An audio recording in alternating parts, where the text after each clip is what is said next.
Welcome to our channel. Today we how to activate Netspend All-Access card step by step clearly.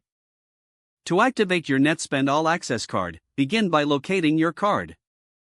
Make sure you have your identification ready, as it may be required.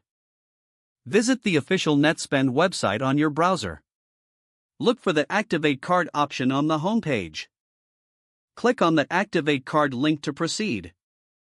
You will need to enter your card number, which is printed on the front of your card. Next, input the last 4 digits of your social security number. Provide the personal information requested, including your name and address. Create a secure password to protect your account. Review the terms and conditions carefully before agreeing. Once all information is entered, click on the Submit button. After submission, check your email for a confirmation message. Follow any additional instructions provided in the email to complete your activation. If you encounter any issues, contact Netspend customer service for assistance. Your Netspend All-Access card should now be activated and ready for use. If the page does not load, refresh the browser or try again in a private or incognito window. Make sure you are using the correct email address, then retype it carefully to avoid small typos. If your password is not accepted, use the reset option and create a new strong password you can remember.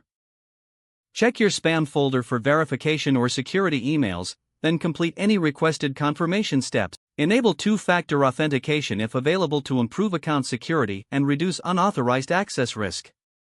After signing in, review your profile details so your contact information and settings are accurate and current.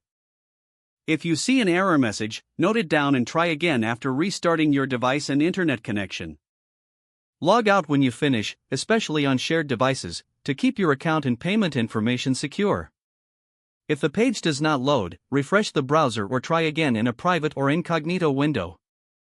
Make sure you are using the correct email address, then retype it carefully to avoid small typos.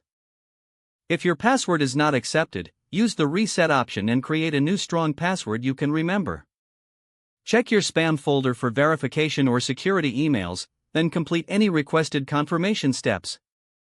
Enable two-factor authentication if available to improve account security and reduce unauthorized access risk. Don't forget to like this video and subscribe to our channel for more step-by-step tech guides.